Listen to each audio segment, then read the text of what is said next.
ఆలోచించాలి తప్ప మనం ఇట్లా చేతులు ముడుచుకొని కూర్చొని ప్రకాష్ మీరు నేను అరిస్తే ఏం లాభం సార్? ఒక కార్యక్రమం చేసినాము, ఒక కోర్టు ద్వారా ప్రభుత్వం మీద ఒత్తిడి తీసుకొద్దాం, ఎన్డీఎస్ తో ఒక రిపోర్ట్ చేయించి ఆ రకంగా ప్రభుత్వం మీద ఒత్తిడి తేవడానికి మనం ఒక ప్రయత్నం చేసినాం. అట్లానే ప్రతిపక్ష నాయకుడు ఫామ్ హౌస్ లో పడుకుంటే ఎట్లా సార్? రైతాంగాన్ని మొబిలైజ్ చేద్దాం, రమ్మనండి, ధైర్యం ఇస్తే బయటికి రమ్మనండి. ఆయనకి ఆరోగ్యం బాగాలేకుంటే సుదర్శన్ రెడ్డి చూడడానికి హాస్పిటల్కి పోవడానికి కాన్వాయ్ కావాలి, ఆడదానికి పోయి చూసి వచ్చినాడు. మనవాడికి ముక్కుకు దెబ్బ తాకితే అక్కడ పోయి చూసి వచ్చినాడు. కానీ రైతాంగం అల్లల్లాడుతుంటే మాత్రం సమయం లేదా సార్? ఇవన్నీ మనము మాట్లాడేది. ప్రతిపక్షం, మేజర్ ప్రతిపక్షం చేయాల్సిన బాధ్యత ఏంది? వాళ్ళ ప్రతిపక్ష నాయకుడు అంత పెద్ద ప్రాజెక్టులు కట్టినా, ఇన్ని రకాలుగా రైతులను ఆదుకున్న, సాగునీటి వ్యవహారాల్లో నన్ను మించిన వాడు లేడు అని చెప్పే కేసీఆర్ ఎందుకు ఫామ్ హౌస్ లో దాక్కుంటున్నాడు? బయటికి రమ్మనండి సార్, ఒకసారి వచ్చి మాట్లాడమనండి. చలో రైతాంగం దగ్గరికి పోదాం. లేదా ఎట్లయితే జంజీ వాళ్ళు ఉద్యమం చేసినారో అట్లా రైతులను తీసుకొచ్చి, పంజాబ్ తరహాలో రైతులను తీసుకొచ్చి ఇక్కడ నిలబడదాం. వస్తారా? అట్లా లేదు కదా, ఆ పని వాళ్ళు చేయరు. మనం అందరం గొడవ పడాలి, మనమంతా రచ్చ రామాయణం చేయాలి, ప్రభుత్వ ప్రతిష్ట దెబ్బతీయాలి, తలదని చేస్తే వాళ్ళ ఎన్నికల్లో గెలిచి వచ్చేసి వాళ్ళు రాజ్యాలు వెళ్ళుకుంటారు, దున్నుకుంటారు. గదేనా? అంటే ఆల్రెడీ కేటీఆర్ పోయినాడు కదా అక్కడికి, పంప్ హౌస్ దగ్గరికి. ఎవడు పట్టించుకుంటాడు సార్? కేటీఆర్ ఎవడు పట్టించుకుంటాడు? వాట్ ఈజ్ కేటీఆర్ కి ఏం క్రెడిబిలిటీ ఉంది సార్? కేసీఆర్ ఎవడు ప్రెసిడెంట్, భారత రాష్ట్ర సమితి కేసీఆర్ బతుకున్నంత కాలము, కేసీఆర్ బతుకున్నంత కాలం వీళ్ళు ఎవరికి చిల్లి పైసా వాల్యూ ఉండదు. కేసీఆర్ నడుం గట్టి వస్తే మాత్రం ఉత్సవ ఓపియచ్చు రేవంత్ రెడ్డి. శరత్ గారు ఒక్క నిమిషం, భరత్ గారు ఒక్క నిమిషం. శరత్ గారు నేను సపోర్ట్ చేస్తున్నా సార్.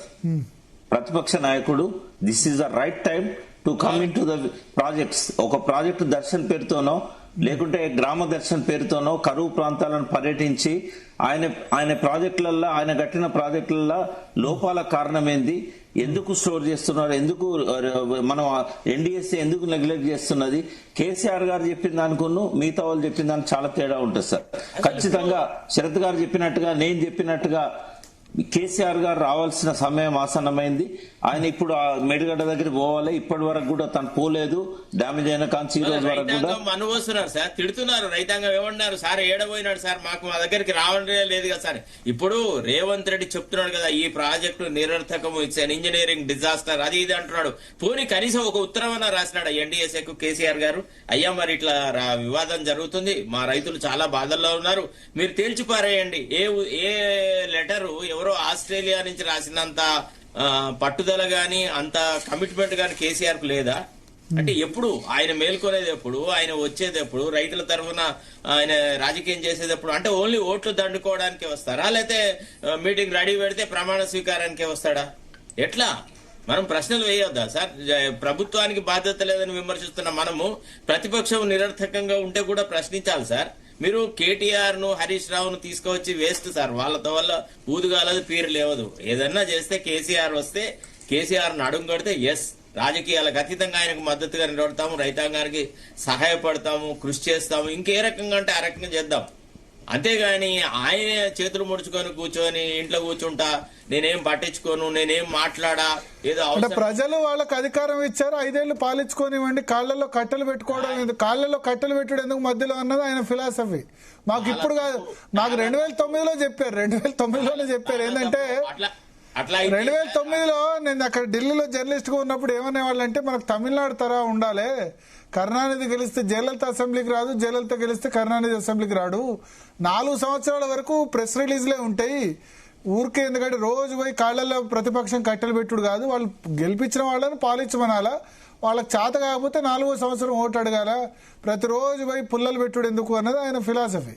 కొంతవరకు నాకు కరెక్టే అనిపిస్తుంది. ఇప్పుడు అట్లా అయితే ఒక పని చేయండి సార్, ఓన్లీ ప్రజలు వాళ్ళని గెలిపించారు కదా, గెలిపించిన వాళ్ళని పాలన చేసుకోండి అని చెప్పి. అదిగా సార్ రాజకీయ. ఇప్పుడు అట్లాంటప్పుడు తమిళనాడులో కానీ అట్లా గెలిపించారు కదా, ఆయన చెప్పినట్టే. జయలలిత గెలిచినప్పుడు కరుణానిధి అసెంబ్లీ రాలే, కరుణానిధి గెలిచినప్పుడు జయలలిత అసెంబ్లీ రాలే. అయినా సరే వాళ్ళిద్దరు ఒకసారి వాళ్ళను, ఒకసారి ఆమెను, ఒకసారి ఆయన్ను, ఒకసారి ఆమెను అట్లా గెలిపించారు. ఒక్క నిమిషం భరత్ గారు, మీరు కొద్దిగా రాజకీయంగా పరిణితి గల జర్నలిస్టు, మీరు ఇట్లా మాట్లాడద్దు. ఎక్కడ కరుణానిధిని జయలలిత అవమానపరిచింది, జయలలితను కరుణానిధి అవమానపరిస్తే అవమాన భారంతో వాళ్ళు అసెంబ్లీని ధిక్కరించిపోయినారు. కేసీఆర్ అసలు ఎన్నికైనప్పటి నుంచి ఇప్పటి వరకు శాసనసభలో ఒక్క విషయంలో కూడా మాట్లాడిన సందర్భం లేదు. ఒక్కసారి ప్రతిపక్ష నాయకుడుగా తన బాధ్యత నిర్వర్తించినటువంటి అవకాశం లేదు. ఇప్పుడు జయలలిత విషయంలో కూడా ఎంత అన్యాయం చేసినారు చెప్పండి మీరు. ఆమె చీరలు గుంజేసినారు, ఆ మైక్ మీద చెయ్యి పెట్టి కరుణానిధి అట్లాంటి పెద్ద మనిషి ఏం మాట్లాడినాడు సార్, పోయి శోభన్ బాబుకు చెప్పుకోమన్నాడు అన్నాడా లేదా? అది పోయి ఆమె కూడా అదే చెప్పింది. ఆమె ఎన్నికల ప్రచారంలో చెప్పింది, ఏ బొచ్చలో నన్ను ఉంచి జైల్లో వేసి నన్ను హింసించినారో అదే బొచ్చలలో ఆయనకు అన్నం పెట్టిస్తా అన్నది. నడి రాత్రి 12-1 గంటల ప్రాంతాల్లో కరుణానిధిని అరెస్ట్ చేసినారు. అంత వైషమ్యం ఇక్కడ లేదు.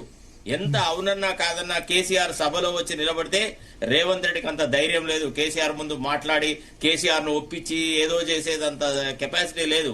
ఉత్తది ఈయనదంతా ఆర్భాటం రేవంత్ రెడ్డిది. ఏం చేయలేడు. కాకపోతే పిరికితనంతో కేసీఆర్ రావట్లేదు శాసనసభకు. ఇది బాధ్యతాయుతమైన ప్రవర్తన అనరు. ఇప్పుడు 5 ఏళ్లు ఎవరి మానాన వాడు చచ్చి ఎవరి కష్టం వాడు పడ్డ తర్వాత వీళ్ళనే ఎందుకు అనుకోవాలి సార్? వీళ్ళ మీదనే ఎందుకు ప్రజలు మళ్ళీ విశ్వాసం చూపెట్టాలా? ప్రజల తరఫున కొట్లాడిన వాళ్ళకు కదా ఇప్పుడు ప్రజా ఉద్యమాల ద్వారా తెలంగాణ సాధించినందుకు 9.5 సంవత్సరాలు 2 టర్ములు ఆయనకు అధికారం అంటగట్టిన ప్రజలు ఆలోచించారా?